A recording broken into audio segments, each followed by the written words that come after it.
샬롬, 이동춘 목사입니다. 오늘도 여러분의 삶이 주님의 평안으로 가득하시길 기원하며 하나님의 말씀을 나누겠습니다. 오늘 주시는 말씀은 마태복음 7장 15절로부터 20절의 말씀입니다.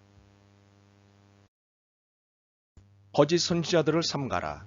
양의 옷을 입고 너희에게 나오나 속에는 노략질하는 일이라. 그들의 열매로 그들을 알지니 가시나무에서 포도를 또는 엉겅퀴에서 무화과를 따겠느냐. 이와 같이 좋은 나무마다 아름다운 열매를 맺고 못된 나무가 나쁜 열매를 맺나니 좋은 나무가 나쁜 열매를 맺을 수 없고 못된 나무가 아름다운 열매를 맺을 수 없느니라. 아름다운 열매를 맺지 아니하는 나무마다 찍혀 불에 던져지느니라. 이러므로 그들의 열매로 그들을 알리라. 아멘. 마태복음 7장 15절로부터 20절 말씀을 본문으로 사람은 사람일 뿐이라는 제목으로 말씀을 나누도록 하겠습니다. 혹시 잊고 지내실까봐 정리 좀 하나 하겠습니다. 교회의 주인은 예수님이고 교회의 지도자는 성령님입니다. 그래서 어느 누구도 교회 안에서 주인 행세를 해서는 안 됩니다. 지도자인 양 해서도 안 됩니다. 그러므로 교회의 주인이신 예수님 수하에 있는 것은 여러분이나 목사인 저나 매 한 가지입니다. 교회의 지도자이신 성령님 수하에 있는 것은 여러분이나 목사인 저나 매 한 가지입니다. 그렇다면 목사는 무엇일까요? 성령님으로부터 위임을 받은 청지기일 뿐입니다. 교회를 잘 인도하여 하나님의 거룩함에 이르게 하라는 책무를 부여받은 심부름꾼에 불과합니다. 어떤 의미에선 종중의 종일 뿐입니다.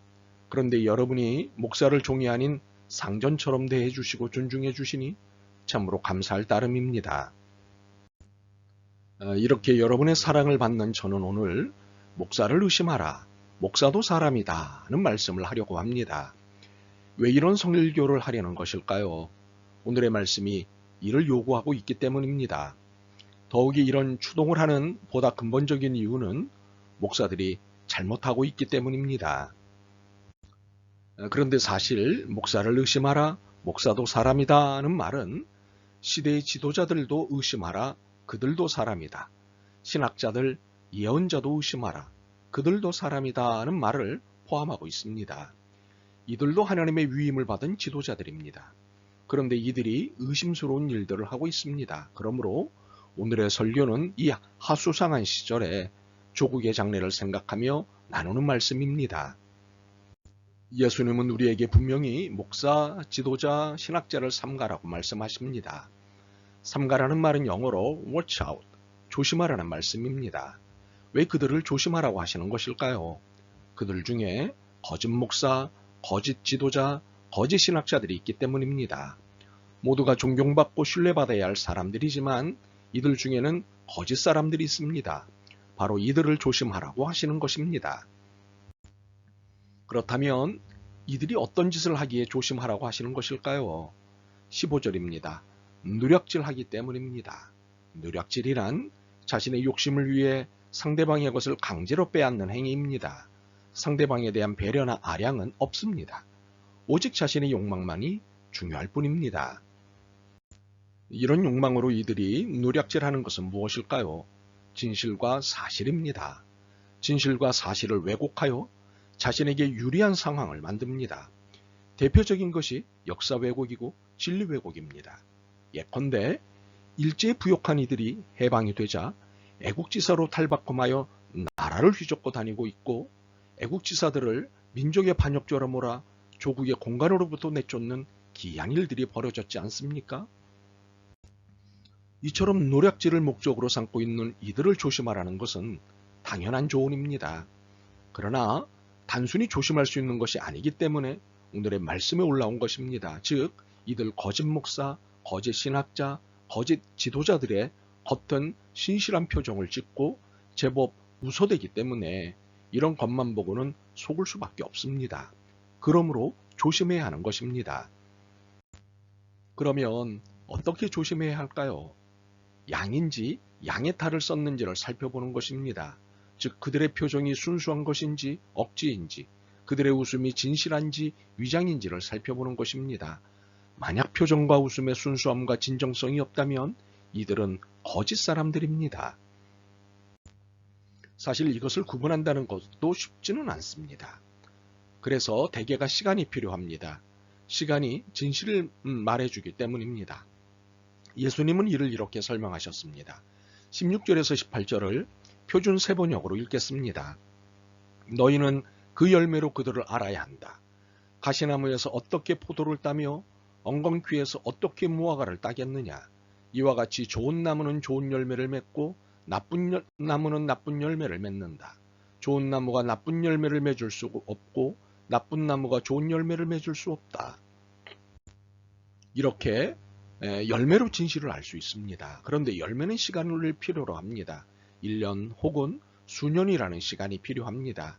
이렇게 기다리면 열매를 보게 됩니다. 그때는 꼼짝마가 됩니다. 먹을 수 있는 열매냐, 먹을 수 없는 열매냐, 좋은 열매냐, 나쁜 열매냐는 시간이 걸려야 판가름 날 수 있기 때문입니다. 그러므로 기다려 보십시오. 기다려서 좋은 열매를 내는 목사, 지도자, 학자라면 땡큐입니다. 그러나 나쁜 열매를 내는 그들이라면 19절 말씀처럼 찍어서 불 속에 던져야 합니다. 바로 이러한 일련의 과정이 의심으로 가능해지는 것입니다. 의심하지 않으면 가시나무에서 포도를 따도 그러려니 엉겅퀴에서 무화과를 따도 그러려니 하고 넘어가게 됩니다. 심지어 가시나무와 포도나무, 엉겅퀴와 무화과 나무를 구분하지도 않게 됩니다. 심지어는 구분도 못하게 됩니다. 무조건 아멘, 무조건 예스, 무조건 오케이가 낳은 부작용이 우리 한반도의 역사에 오롯이 있습니다. 옳고 그름에 대한 의심 없이 아멘한 결과가 한국교회 곳곳에 나쁜 열매로 맺혀 있습니다. 진실과 거짓에 대한 의심 없이 예스, 오케이 한 결과가 한국사회 곳곳에 가시나무와 엉겅퀴가 무성하게 자라도록 했습니다. 그런데 도대체 이런 어처구니 없는 일들이 끊임없이 벌어지는 이유가 무엇일까요? 성품이 아닌 카리스마를 보기 때문입니다. 됨됨이가 아닌 그들의 말솜씨, 언어 능력, 논리력 등의 감동을 받고 이것으로 지도력과 권위를 부여하기 때문입니다. 결국 이들 중 거짓 선지자들에게 걸려들어 감정을 털리고 지갑을 착취당하는 일들이 벌어지는 것입니다. 그들의 관심은 여러분이 아니라 여러분의 지갑입니다. 그러므로 목사, 지도자, 신학자들이 여러분을 진심으로 대하는지 여러분의 지갑에 눈길을 두는지 의심해야 합니다.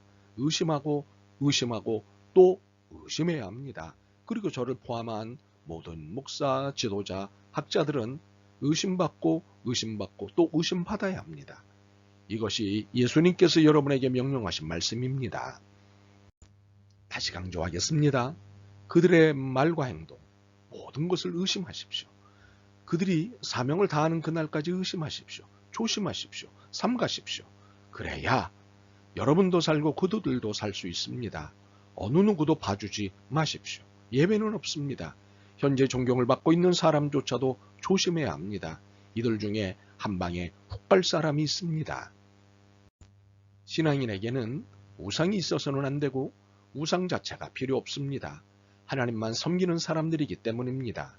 그러므로 존경을 우상화시키지 마십시오. 사람은 하나님이 정하신 범위 안에서 각각 위임을 받은 존재일 뿐입니다. 그러므로 어느 누구도 하나님이 아닙니다. 그러므로 우상이 되어서는 안 됩니다.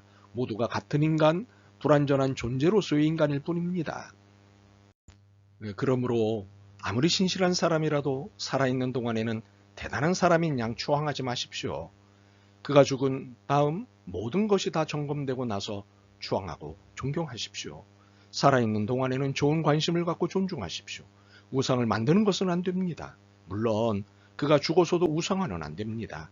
이것이 오늘 주시는 말씀입니다. 아멘. 주님만이 주님이십니다. 그런데 저희 안에 주님을 대신할 사람을 찾고 있다는 사실을 알고 놀랍니다. 불쌍히 여기시옵소서. 존경과 우상화를 헷갈린 저희를 긍휼히 여기시옵소서. 사람은 사람으로 존중하고 존경하게 하옵소서. 오직 주님만 바라보게 하옵소서. 예수 그리스도의 이름으로 기도드립니다. 아멘. 오늘도 여러분의 믿음과 삶을 응원합니다. 사랑합니다.